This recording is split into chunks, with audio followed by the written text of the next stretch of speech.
حفظہ اللہ تعالی۔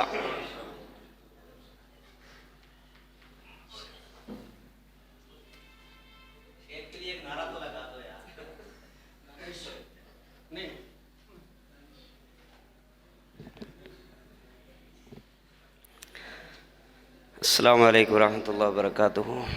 نحمدہ ونصلی علی رسولہ الکریم، اما بعد۔ صحیح بخاری کی حدیث ہے 3031 نمبر کہ ایک موقع پہ سیدنا ابوبکر صدیق رضی اللہ تعالی عنہ نے سامعین سے فرمایا تھا،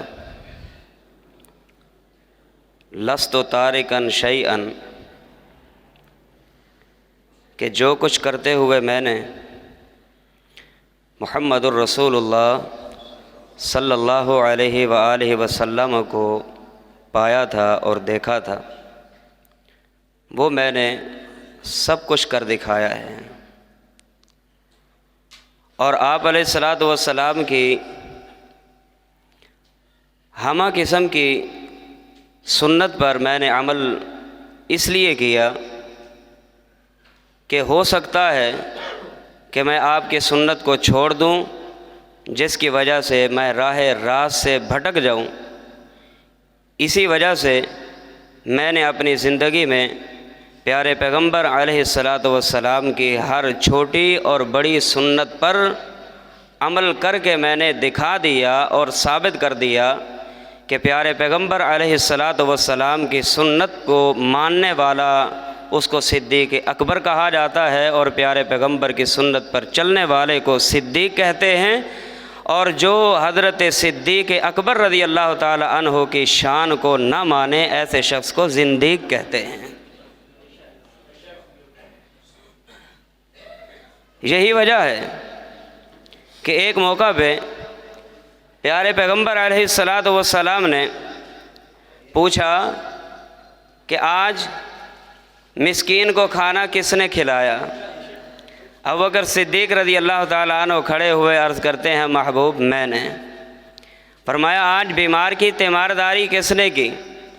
ابوبکر صدیق کھڑے ہوئے عرض کرتے ہیں، محبوب میں نے۔ فرمایا آج نماز جنازہ کس نے پڑھا؟ ابوبکر صدیق رضی اللہ تعالیٰ عنہ کھڑے ہوئے عرض کرتے ہیں، محبوب میں نے۔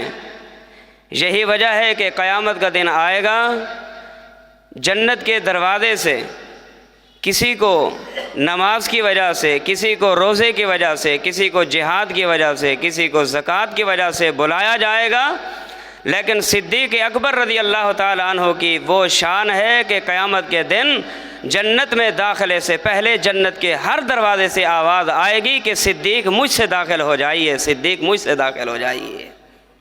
یہ شان ابوبکر ہے، یہ عظمت ابوبکر ہے رضی اللہ تعالی عنہ۔ اسی لیے میں نے کہا ابوبکر صدیق رضی اللہ تعالی عنہ کی عظمت کو ماننے والے وہ اہل السنہ ہیں، اہل الحدیث ہیں، اور جس صدیق نے پیارے پیغمبر کی ہمہ قسم کی سنت کو مانا ہے اس لیے اس کو صدیق کہا جاتا ہے، اور جو صدیق کی عظمت کو نہ مانے اس کو زندیق کہا جاتا ہے۔ اللہ ہم سب کو سمجھنے کی اور عمل کی توفیق عطا فرمائے۔ السلام علیکم ورحمۃ اللہ۔